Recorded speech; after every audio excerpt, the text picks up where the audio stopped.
G'day guys and welcome to the Centre Bounds. For this my team review for round 11 and I scored a 22-67 as you guys can see here. Not the best score by any stretch of the imagination. It was barely inside the top 20% because of course this week was a week of carnage galore. And it's hard not to feel a little bit upset also as an Essendon player about the amount of Essendon supporter about all of the unbelievable carnage that is happening at the club. It is quite frankly unbelievable, and it's just translating into the Supercoach world. And geez, nothing is going right at the moment. We even traded in the Bont, and even the Bont couldn't get it done for us this week. Bont into Sherry, and it wasn't even the best. Anyone of merit and Gorn would have been the play, but alas, we did not go there. Zorko with a 118, Whitfield. What sort of a role was that? Seriously, lost all of his kick-ins and scored only an 82. This is quite worrying, especially when you add to the fact that Sheasel is not in his half-back role anymore and Reed has gotten injured. It's just the team is looking, unfortunately, a lot more precarious by the week. Players that you had hoped would be there for the long run, unfortunately, and to be top of line, alas, they are looking to be a little bit shaky. So Sheasel and Reed, they're not going to be top because Reed, unfortunately, he was onto a monster. He was onto an absolute monster. This kid is cursed, unfortunately, and 87 in about a half of football, basically. He got a bit of scaling because of how dominant he was, but it's so sad. It's just I can't express my feelings of hurt and sadness for him. Trainer with the 28, and we're thinking, nah, we're not taking that because he was playing forward with all of their outs, and they thought, we're not going to take that. We're going to roll the dice and O'Connell can do better. Yep, by 1 point. Honestly, it's disgusting. He's just around it. But he's never actually doing anything. And he's not the one, and he'll be like involved in a tackle, but he's not the one who initiated the tackle. He's the second guy tackling. And as a result, he's not getting the tackle stat. Bont with the 107 just completely disappeared at the end, which was very sad. He was looking good early, but disappearing act. Blixarves did a good job. Brayshaw 96. A couple of down weeks for him. Neil with a 143, finally a good bounce back for him. Dunks with a 95. Look, they're both going to do really well this week against our depleted Bombers. They're both going to put on an absolute clinic at the Gabba off a 5-day break. Merritt with a 156. Well done, Skipper. Playing a little bit behind the ball as well, which was good. Hopefully that can continue. Nick just continues to be unflashy and not the Nick Dacos that we all thought he was going to be. Lindsay with an 80 was just great, and Gross is gross. Seriously. Subbed out at half-time with this score. Unbelievable. The rookies on the field, on the bench are, of course, dead. And Saad does a hammy in the first 10 minutes in the VFL as well. So he is doubly dead. Doubly dead. Like the whole Essendon team. Gorn and Sherry. Sherry is also infuriating this week because he cracked the ton in the second quarter. Before half time, he cracked the ton. And then only went on for the rest of the game to finish to 126. Like, what? I thought I was onto a monster captain. And then, alas, did not happen. So very disappointed in Tristan Sherry. Gorn just doing Gorn things as is usual. Smith, 118. Baz. The Baslow, not the Brownlow, the Baslow. Petrarca, 125, excellent ranking. Clanger King. Marriage, first stinker in a long time, finished with the 49. Daniel, the 97. Again, just, playing that role that he's supposed to have. And Max Hall drops, is that his worst score for the year? 28. Ooh, yep. 33 was his other low score, but just as soon as we started to believe in him, he's just dropped a 51 and then a 28, and now his break even is through the roof, up to 104. and he's already lost some money this week. And if we hold on to him, he scores 62, he's going to lose another 18.6k. So that will be very bad. So not happy about that. And of course, Simpson, who we thought excellent, we dodged it. We didn't have Simpson on field. Well, our bottom score was 8. That got dropped out, which means that we kept the 28 from Hall and the 29 from Liam O'Connell. So, yeah, our youth let us down. Our rookies let us down this week. And hence why we have a poor score. So, we're going to have to trade some of these guys out. And the problem thing is we're now in the buys, which means some of these great players that you might want to have this week you can't get. And the annoying thing for me is that also round 16 I'm heavily loaded. 2, 5, 6. I've already got 6. And Goldie, who's got 109. On you, Goldie. On you, Todd. You're a good man. You're a good man, Todd Goldstein. Thank God. Thank God Nat Curvis was arrested. Oh, my Lord. Hopefully Big O can continue to be arrested. But, yeah, it's not pretty. Not pretty. So, yeah, Todd, on you, mate. You're a legend. I love you. You've made amends for last week, that's for sure. So, the trade-outs. We're going to have to make some trades. Reed has to go. Unfortunately, Reed has to go. And the cash gen is basically non-existent. Non-existent. So we have to go cheap. And I hate it. But we have to. And there is none cheaper and more value at the price in the back line than Tom Stewart. He's cheaper than Reed. Crazy. If I told you started the season that you could downgrade Reed to Stewart, you'd tell me I'm the biggest Essendon nuffy in the world. But there you go. 438 and Stewart is 423. So we've gone down from Reed to Stewart. So I think that's what we're going to do. It's unfortunate that Stewart has that buy, but at this point, I don't care. I'm just going to go for the value, as Stewart has a great run home for designated kickers in the back line. For the Cats, I think Hall has to go as well. And who else can go?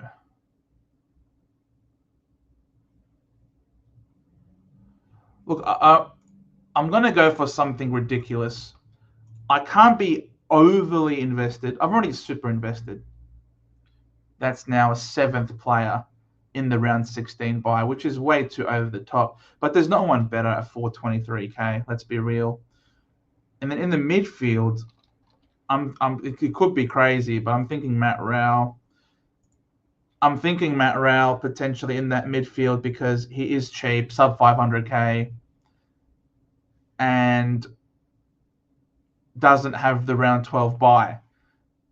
All the round 16 buy. His buy round is round 14, and I have basically no investment in round 14 apart from Nick Dacos. So I'm thinking potentially him, which is disgusting, but we do want to leave the last spot for Butters, and hopefully that is a midfield that can carry me enough. And so the last trade would probably be to get Gray in, because he's the one on the bubble for a 119k. Could trade out Cleary, but his break even is still 51, so that's not end of the world. Trainer break even of 78, but I don't like how he's being used at all. So might as well just do that before he loses any more cash. And so this could be the trades for this week. I've obviously continued thinking about it over the course of the week, but right now I am in a bit of a rush to get to Fancast recording this evening. So Sardis hopefully comes in. I keep saying it. I keep holding on to hope. Am I naive? Look, he got another 40-odd disposals at the VFL, and with all of our injuries, I think Durham has to play more forward, which could open up a slot for Sardis to play in the midfield. So that's what I'm hoping for. we're not going to win. We're playing against Brisbane at the Gabba. They're going to torch us. Neil will probably be my VC there. He loves playing against us. Last time he played against us at the Gabba, he went a 166. So, yeah, we're going to go with Neil as the VC, coming off a 5-day break with an injury list as long as the Flemington Straight. It's actually quite ridiculous. So, Neil and captain will probably be Maxi against Roma in Darwin with slippery conditions, which means repeat stoppages. So going to go Neil into Gorn, I think, as my VC and C. Sherry obviously on the bye. Goldie going to die. Hopefully not. Simpson is injured on a 0, out for 6 to 8 weeks. So he's a dead rookie as well. Cleary will play for Daniel. Sardis hopefully plays for Bond. And Gray will play for Sheasel. So we're going to have basically a full team this week, but it's not looking pretty. Not looking pretty. The idea is, would have loved to have got Mills this week. I was actually thinking of going early on Mills, but the idiot had to go and get himself suspended. The Hamar, the idiot, the donkey had to go and get himself suspended for his first game back. The idiot, and then he goes and gets himself suspended for that reckless. He's lucky it was only 1 week. So lucky he only got 1 week. So pissed off with Callum Mills. Oh my, strip him of the captaincy, please. Not even in the leadership group. That's just so dumb. So I was hoping to go Mills. I was obviously hoping to hold on to Reed as well, but alas, that's not happening. So I was hoping to get Mills. He can play this week. But now that he's suspended for this week, he obviously won't play this week. He'll come back next week for his second game, and then he'll have the bye. And then we can get him. He won't go up in price until round 15. So that's the thing with Mills. But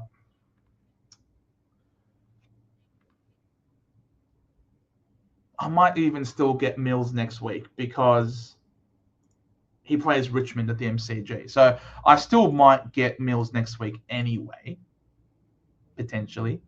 Get him next week because the idea was we're going to get Butters, but Butters has a break-even of 196, and then when he comes back from his bye in round 13, he's going to cop the Bedford tag. So he's going to be really cheap. So there's not going to be any real rush to get Zachary Butters in round 13. We can get him round 14. So I'm thinking maybe round 13 we can get Mills, finish off the back line there. The following week we can get Butters using Lindsay as a trade. And then the last forward, Goldston will also have to be traded out as well. But do we have the players to facilitate these moves? Gray and O'Connell alone won't be enough to get Mills, I don't think, because he's 370. Yeah, he's going to play against the Giants, so he's going to die. And then Melbourne for O'Connell, he's not scoring anything, so he's barely going to make any money either. It might have to be these three potentially to get me a Mills. Hopefully they both perform all right. If not, then maybe Sard will have to be involved there to potentially get a Mills. To get Butters, what will Butters be again? Butters will be 550 odd. Let's see. Say he scores a 105. He becomes 545. Nice. He becomes 545. So he loses another 40k. Oh, baby. That's juicy. All right. So 79k in the bank. So we can probably get Mills next week. Finish the back line.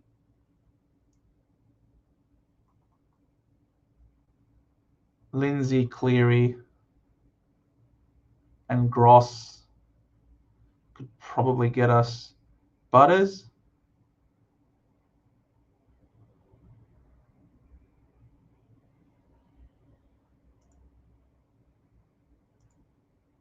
Gross. Goldie will have to be a trade out when we get another ruckman in the mid-season draft. But he'll be about 400k, so that money can go a long way to getting maybe someone decent in the forward line. Who could it be? Around 400k. Filters, forwards.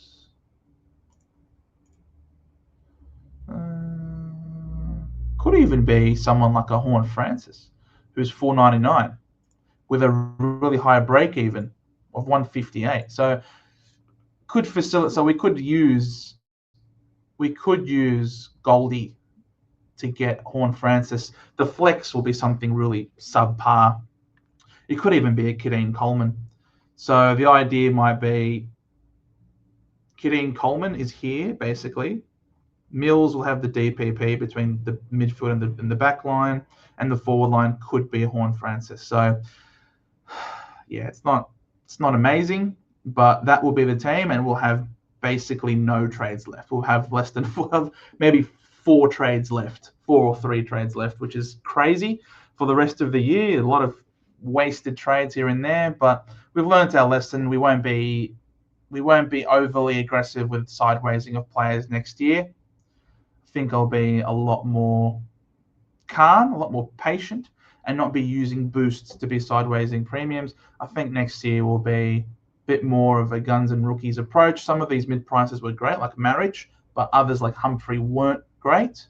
So yeah, it's going to be a case by case basis, but I do think I'm going to be a lot more level headed next year, less reactionary, and holding on to my guns a little bit better, a little bit longer, and not be flipping them, because everyone that I traded out ended up coming good. If we go through the history of all the trades, of all the people that I've traded out, like round 2. So should have started Zorko. That was foolish. As opposed to, you start the risk, you don't trade it in. That's been our motto the whole time. Ashcroft came good as soon as I traded him out. Stewart was injured. He was a trade out. Horn Francis came good as soon as we traded him out. Rosie came good. Callahan came good. Roberts came good. Or he was never really bad enough to be forced into a trade, but he was still decent enough. He's still scoring okay in the 90s. Oliver to Dacos, it looked to be great at the time, but Oliver's coming good now. Izzy, though, look, I still think this was a win, getting to be able to get Dacos in for Oliver. I do think that's okay, not the worst. Chera, trading him out, he came good. TDK only out for 1 week. What did DeConning end up score? What did DeConning end up scoring? He scored 80. Oh, that's not too bad. That's not too bad, but he'll still be good in the long run, you would imagine. McRae was injured. So yeah, look, it's quite a few of these, as you can see, quite a few of these premiums that I had ended up coming good. So I'll probably be a lot more patient with it next year, as opposed to being so reactive and looking to get people out immediately. So that's what the team looks like going into the week. It's pretty sad that we still have Gross on the field, but hopefully won't be there for much longer. Lindsay now at M8. The midfield is almost finished. He's a fine rookie to still have on field. Keen to have him become Butters in a few weeks' time. This is going to be a roller coaster of epic proportions. I mean, who can I get instead of him? Is there anyone better that doesn't have that buy? Like George Stewart would have been cool. Could go with Noah Anderson.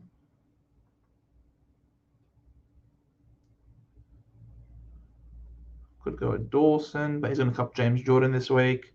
Could go Tom Green. I want Tom Green, but he has that last buy that I'm already over invested in. Could go with Sarong. What does DFS have to say about the season long for the inside mids? Who has the best run? Geelong has the best run. GWS have the second best run. The Bombers have the third best run. Where's Freo? Down here. Got the Gold Coast, by North, Essendon. It's not too bad. That's not too bad at all, actually. This is Freo. Yeah, it's Freo. Could even get a Sarong in. And he has a good bye next week. Last time he played them, he scored a 121, 146, 111. He doesn't mind playing against them. He's had a few. Ceiling isn't really there, is the problem with Sarong. The ceiling is not there. He's really only had one great game. Hence why he is so cheap. Because the ceiling just isn't there. But he's got Gold Coast, North, Essendon. He's got 3 games at home. All 3 of them. Look, I could get in a Sarong. Could get Sarong in. But Matt Rowell is basically averaging the same for about $50,000 cheaper. What's the Gold Coast run like? It's a bit harder. Freo, Geelong, Giants, Melbourne, Essendon, Collingwood, Adelaide, Brisbane. It's a bit harder.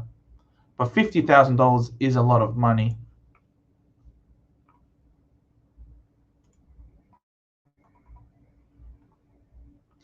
$50,000 is a lot of money with a low break even. Hasn't played great against them the last few times. But he has gone 124 and 121 the last 2 weeks. And the Hawks normally are a red matchup, are they not?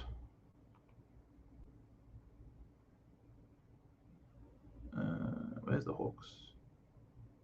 No, they're an orange matchup. Okay. So still a harder matchup. And the Saints are neutral. The Dogs are a black hole for Supercoach points. Look, I might just stick with Matt Rowell stuff. I might just stick with Matt. Hold on to the money. Hold on to the money. Not overly invested in that buy round. He's not going to get tagged. He's an in and under player.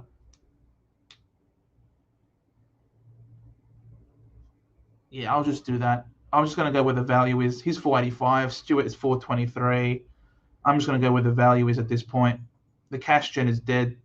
So we're going to play cheap. We're playing cheap, ladies and gentlemen. So thank you so much for watching. Maybe a bit of a longer one, a bit of a ramble, but these are my live thoughts. Hope you enjoyed what you had to see or hear here today. Please drop me a like, subscribe if you're new, notification bell, all that jazz. But yeah, did someone say KFC? Because this cash gen is absolutely dead and buried right now at the moment. If you want to help me out and you have some opinions on what I should do with my team, please let me know in the comments down below. And any questions you may have, of course, for your team, you can also let me know. And I'll try answering it to the best of my knowledge. Because here at the Centre Bounce, we do the hard work. So you don't have to. Bye for now.